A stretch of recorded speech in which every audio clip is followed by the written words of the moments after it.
If you're listening to this on YouTube, there is a high probability that you have no idea who I am, and that's okay. My name is Bradley Charles Baker, and I am a host of a podcast that I'm very proud of. It's called BrokenLinkRadio. You will be able to find that podcast on Spotify or iHeartRadio.com or pretty much any of the outlets that you would find a podcast. We are an entertainment-focused program that is modeled after a type of radio that was done in the late 80s, mid 90s into the mid 2000s called Hot Talk Radio. So we spent a lot of time having a lot of fun and goofing off. The reason that you might have come to this particular video, though, is that I had an opportunity to interview John Romero, and I am happy to have this special edition video out so that you can join in the conversation that I had with a lifetime hero of mine, John Romero. I hope you think that my show is worth checking out if I was halfway entertaining during this next 30 minutes together. Well, this is crazy because we are joined by the icon of sin himself today. We have, as our guest, John Romero.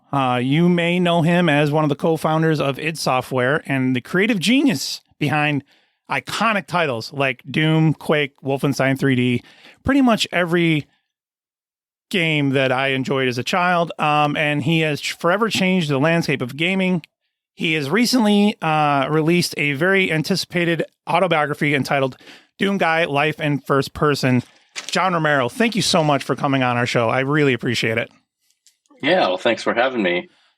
So you just put out a book, and I can tell you with all sincerity, I sped read it the day it came out, and then I reread it, and then I read it again. Wow. And then I listened to it through Audible. And I wanted to thank you for putting that book out, because up for the last 10 years, all people like me have had was Masters of Doom. Not that there's anything wrong with that. 20 years. Yeah, it's been and I'm telling you, I would read and reread that because I was just so curious about, you as a person, but also you're so intricately related to something that I've cared about my whole life, for better or worse, Doom, right? And so, like, I just want to know everything. And you even said, in your book that one of the reasons this book exists is for people that just like me who want to know everything. Yeah. Yep. So it's really excited. Now I want to respect your time today. So I've listened to, and I would encourage anyone to go out on YouTube and just Google John Romero interview and podcast, or listen to any of your GDC talks, which are all amazing, by the way. And in terms of the life and times of John Romero, I think that you have covered that in your book, right? So we don't need to recite the book here. And then also, there's so much of it out there. And so what I really wanted to do with our short time together today is spend some time sort of addressing, some things that I just selfishly want to know, if that's okay with you. And then, exploring some ideas that maybe you haven't heard of in some of the other interviews that you've done today. One thing that I was curious about, because I am, besides being a nerd about Doom and first-person shooters and stuff, is that I'm also obviously kind of a nerd when it comes to radio and podcasting and stuff like that. And I've noticed that in creative enterprises like video games and movies and like media outlets, there's a very strange, I don't mean this in the pejorative way, there's a very strange, sometimes parasocial relationship that a creator like you and the audience or fans like me end up developing, right? And it gets even more complicated when that creator is linked to a partner or another co-creator or a group, right? So like Lennon McCarthy, people split over Van Halen depending on which lead singer they like. Those types of things, or, and you're almost like a bad fan if you like them both. I mean, you can't do that. So one of the things for you, I know, has been interesting is it's almost like you can't sit down and talk to John Romero without eventually getting to the point where you ask John Romero about John Carmack, id Software, etc. And so like you two are kind of like those two creators that are just forever linked together, And so I'm not going to be that guy that's going to ask you about John Carmack for the next 30 minutes. But what I am going to ask you is, as a human being bearing that cross, and I don't mean that, again, I mean that in a metaphorical way, not in a bad way, but like you carry a history with someone else on your back every time you interact with somebody, you know? And so what have you learned over like that 30-year process for yourself? Well, definitely it's a shared history, which is one of the important parts. You know, it's not just me, it's us. And we each, you know, had our parts to play along with a team of people that created the games that we made. You know, when we talk about Quake, you know, I think that was 10 people that made Quake. Yeah. Doom, when we shipped Doom, we had 6 people. You know, we had 5 for most of the time, right? That we created Doom. And then with Wolfenstein, there was just 4 of us. And, you know, we went to 5 during the last, you know, month and a half or so. Or a couple months. So yeah, we're always a very small team. And with John and I, it was, we were both programmers and we both did different parts of the game together. And we both worked very, very closely for years. So, I think it's great because, you know, he's, you know, superhuman, you know, amazing genius. It was great to work with somebody like that, and to be able to create really, really fun stuff together. So it's always positive. Yeah, it's never association. One of the things that I found interesting about, you know, just when you dive into the hours and hours of content and everything that you've put out, talking about these relationships and these products that you've done over the years, is that you're like not William Shatner when it comes to Star Trek. Like there was a period in William Shatner's life where it's like, don't ask me about Star Trek. You know what I mean? Like I don't want to. I only talk to Leonard Nimoy around Hanukkah or whatever. And it's like, and at least in my experience, if it has ever frustrated you or bothered you, you've never shown it to the audience or to fans or to the media that like, I don't want to talk about Wolfenstein or Doom anymore. God, I can't even imagine. Of course, you know, that's what people want to talk about. Yeah, the fact that somebody wants to talk to you is already really great. Yeah. And you know, there's somebody that if they're asking you a question, it meant something to them. You know, the thing meant something to them, and that you should respect that. You know, and share that memory and give them something new that adds to what they think about your stuff. You know? Yeah. So it's always great. It's always great to talk to people about Doom because people have lots of different, you know, like playing a game, you're creating a story as you're experiencing a game story. When you're playing deathmatch, you're making a story out of nothing, but gameplay. And people love to share those stories, especially stories that are just outside the game itself running, but like, you know, people who had a really strong connection with their, say, father because they used to play Doom together when he was a little kid. Father's not there anymore because he's passed on, and they have this really great memory of playing Doom with their dad, and you know, like that's super special. Right. And I can't imagine turning somebody down who wants to talk about that. Yeah. You know, it's just like Well, and it's a little jarring because I personally have had experiences with other people in different parts of media or creatives, and they also were just inextricably linked to something or a project. You know, they did this particular radio show with this set of people for 20 freaking years, which, no offense, John, is a lot longer than you were ever with id Software. You know what I mean? Yeah. And they're like, I'm sick. 6 years. Yeah, I'm sick and tired. I'm sick and tired of talking about that show. I'm like, it's literally the only reason I know who you are, brother. Like, it's the only reason I know who you are. Not that you're not a great person, but I wouldn't know you different otherwise. So I've always, I did want to tell you that I've always appreciated that about you, because you could tell even from a distance, or even, like I said, my weird parasocial relationship with you is that, is like, well, John seems pretty comfortable with the fact that he played a large role and is inextricably linked to that team, those people, for the rest of his freaking life. And that's okay. Yep. Yep. Absolutely. I did need to apologize to you, though. But before I give you my apology, I would like to ask you a question that I think you might enjoy answering, or maybe you can share something with my listeners that they might find entertaining. Everyone comes up to you and they go, "Oh my God, John Romero, you made Doom," and then they almost inevitably tell you how they first experienced Doom, right? And which is totally the thing that I'm going to do right now.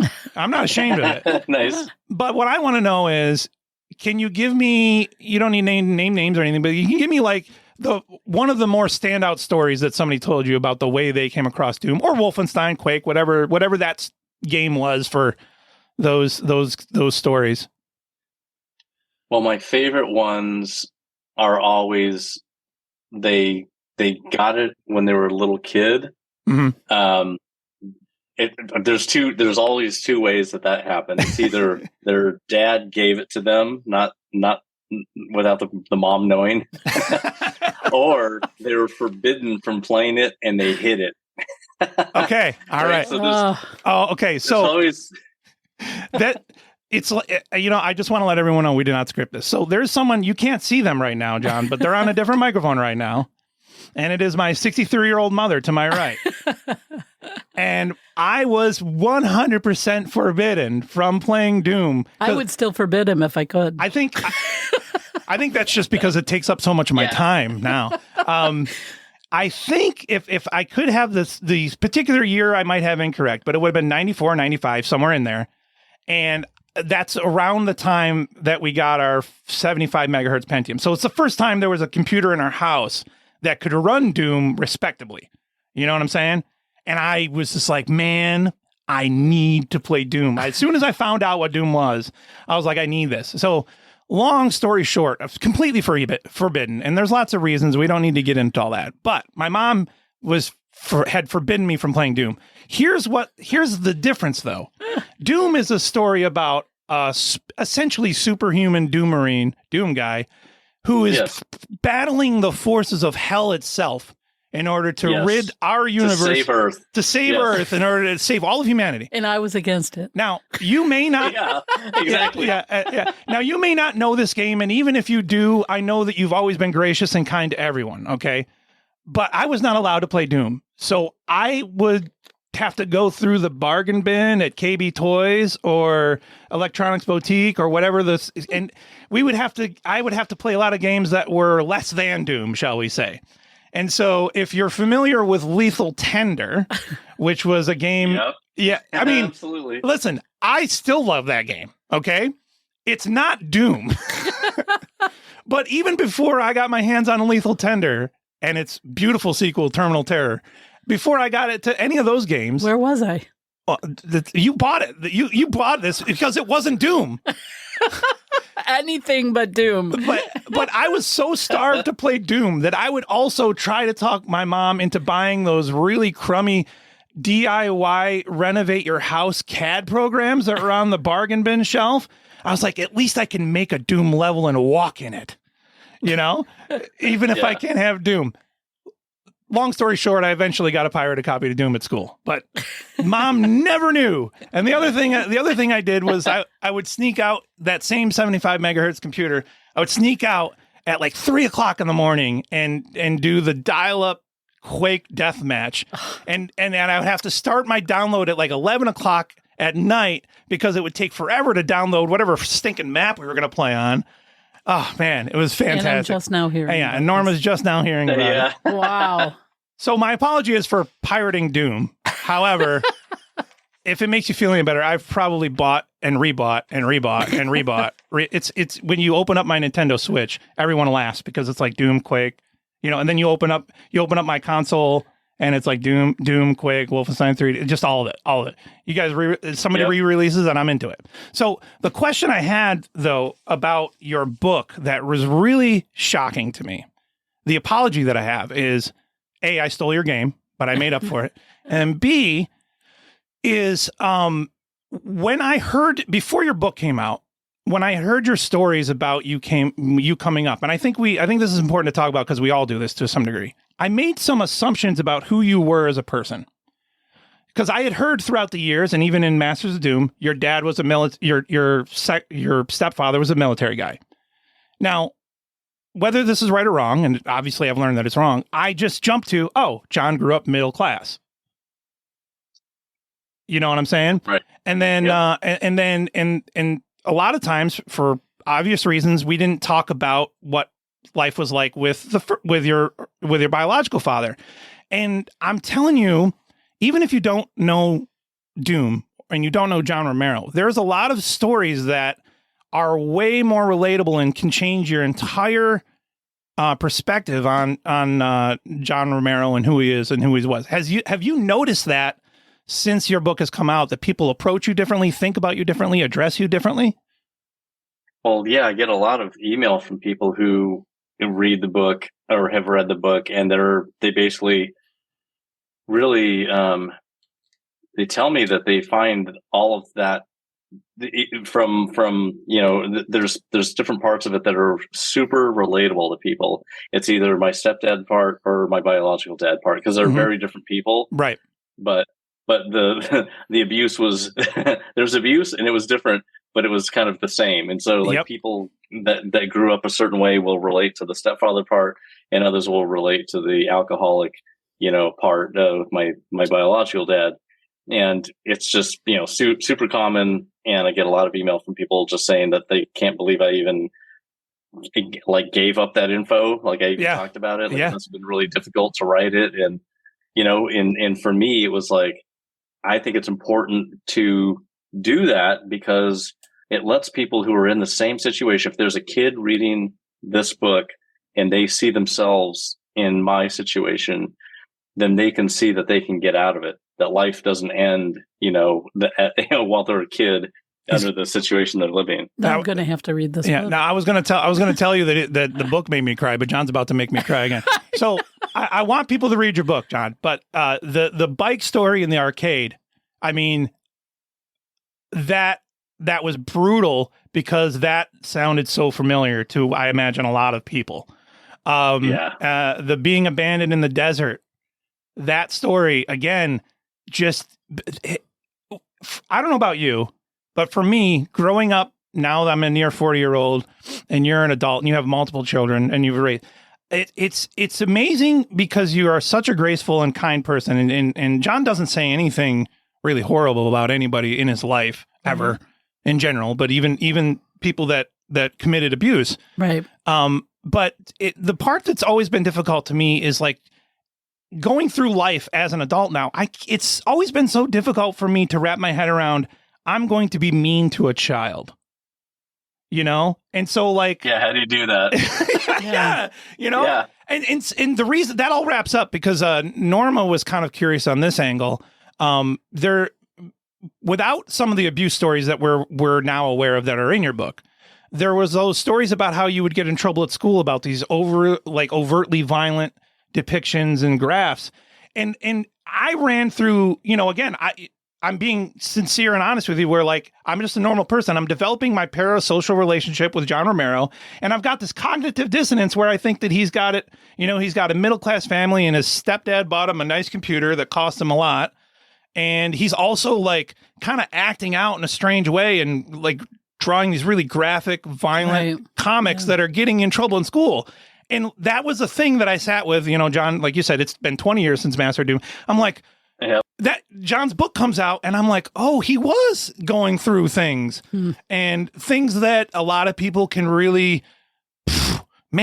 heavy stuff, I think I've heard you mention this story on other interviews, so I don't think we're spoiling any part of your book. Yeah. What in earth possessed you to shoot a gun in a trailer park? You know what? I have no idea. What's funny is that when I think about some of the things I did when I was a kid, and when I see things that my kids have done, it's like, as an adult, you're like, how could you even think about doing that? It's like when I think about things I've done, it's like, how could I even thought about doing that? And it's like, it's because you're a kid and your version of reality is different than an adult's, right? Mm-hmm. You don't understand consequences or possibilities. You don't think about those things, right? And so like your detail orientation grows over time. And like when you're a kid, you don't have those details. So So you're just like, it's very surface level, and it's with the little experience that you do certain things. So yeah, I can't believe that I did that, and I didn't get in massive trouble for it. It's so funny. There was a time where I was at a church function, and one of the munchkins had grabbed the fire alarm and pulled the alarm, and I was just so infuriated that I was infuriated that any parent's children could think that was an okay thing to do. You know, and then I was like, man, they should have really brought the hammer down on that kid. Like, that kid obviously doesn't understand how severe what they did was, you know? And then it's like, and then you go, well, yeah, as a kid. So, there's a story I've told before, but like, as a kid, we had an air conditioner that didn't have the grill on the front. And for absolutely no reason, I couldn't help but stick my finger into that air conditioner and almost get the end of my finger ripped off. And it's like, yeah, well, you have. Go ahead. Kids have to experience pain. It's like, why on earth would you do that? And the real answer is, I have no idea why I would do anything like that. And I could see, that's another thing. Like, it does remind you that, your kid, even if your kid is a brilliant person like John Romero, just might pick up a gun and shoot it at nothing. Yeah. Yeah. You never know. It's just, I really don't even understand why that happened. Yeah. But it's like, yeah, that's one of the things. I remember one time, I don't know if it was in the book, but you'll have to tell me if you remember reading it in the book, but when it was like 11 o'clock at night and I was on base and a movie had come out and I had just gotten done with watching the movie and I was on my way back to where my parents were. Mm-hmm. My brother got there before me and told him that he didn't know where I was and they all just took off and went home. And it was on a Friday night. So I was on base in the wintertime in England. And this is the era of no cell phones. Right. and I got to a phone, and I think I had enough money to use the phone and call home and say, hey, I'm on base. Like, where'd you guys go? And like, we went home because Ralph said that, he couldn't find you and maybe, and so we just left. So find your way home. It's like, what? I don't recall that exact story, but I do remember a story in the book about, being out somewhere, no cell service kind of thing. I do that sounds familiar, but I'd have to go back and reread the book again. Well, there was no such thing as cell phones anyway. Right. But I was basically on base. It's empty. It's 11 at night. And I just go out to the baseball bleachers and I'm trying to sleep and I freeze. Oh my God. And it's like 3 o'clock in the morning and I'm walking around looking for a place that's warm to go inside of anything. Oh my gosh. And the church door was open. So I got inside the church and just went to sleep on the floor. And at 5 o'clock in the morning, the police came and got me out of there and they arrested me. Oh, wow. For going to church. Yeah. Well, he broke into a church. Yeah. I broke in by opening the door that was unlocked. And they took me to the station and called my stepdad at home. And he, at 5:30 in the morning, he had to come pick me up and take me home. Yeah, that is wild. I do have I would like you to help me settle some hash if you don't mind. Decino put out a video and he mentioned it was a video about that super ultra crazy mapping mistake secret in Doom 2. Map 15, yeah. Yeah. Whatever. But he's met, and this is how YouTube commenters like me are, is like he made an offhanded comment about the limitations of the Doom Ed level editor way back in the day. Now, I might have a false memory, but I get to talk to John Romero, who made the Doom level editor in the tools.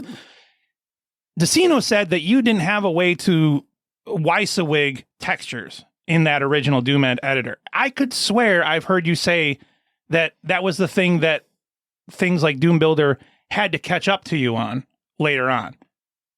You're talking about texture alignment? Yeah, texture alignment and being able to WYSIWYG, like look in the level in real time and change things.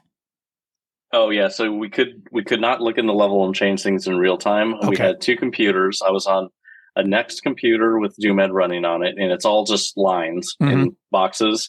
And then the DOS machine that's running the game, I can just be sitting in it, and I can see something's wrong and fix it on a different computer and continue playing through it and fixing and all that.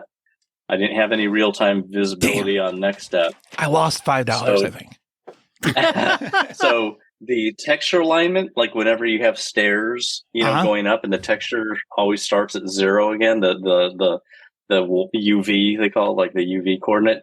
There was no texture. There was no texture alignment, no auto texture alignment like Doom Builder has. Yeah. So it was manually calculating what the texture index would be for things that had to restart, like going upstairs. It was painful. Yeah. And we don't have near the time, but in terms of like, I've heard you talk about in other interviews where going from that and then having to literally figure out everything all over again for Quake was such a big deal because you're just constructing everything like Legos, piece by piece. Yeah. And then having to cut, and then if you want to do an angle, you had to cut it. You had to like slice it in half, and it's just ridiculous what you guys were doing. Slice a rectangle and rotate it in 3D space to move it in place because we only had one view, which was a top-down view into the level. Right? Because we had to hurry up and get this editor written quickly, and it was like we don't have time to write Maya, right. while making Quake. We have only enough time to get something up that can put a 3D object in the world. So that was also painful level design. Yeah, and like I said, I've been for the better part of 30 years, but more so the last 20 years since Masters of Doom came out, I've spent as much as my time possible getting my hands on whatever John Romero interview, media, book, articles, whatever I can, just because I need to know about Doom. I need to know about how it works and stuff. And the thing that strikes me is that in a lot of your interviews, particularly ones that are more like game development oriented, there's always like, how do I get into game design? And your answer is, and I apologize for speaking for you, your answer is go freaking make something. Right? Yeah, exactly. So I, John, took that advice to heart. And I have very recently in Q64 basic programming completed my first project. And I would show it to you, but it's not worth it. Okay. And here's what it is. You press there's a, I don't know how much of a sports fan you are, but there is a very important international superstar named Shohei Ohtani.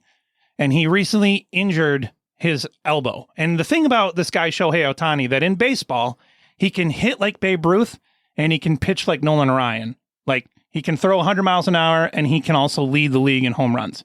So he's not going to be able to pitch because he hurt his elbow. So I wrote a Shohei Ohtani pitching simulator in Q64 Basic. Okay. And now this is an argument that me and Norma have all the time. And I know you're going to disagree with this, John, because you are a very kind and gracious person.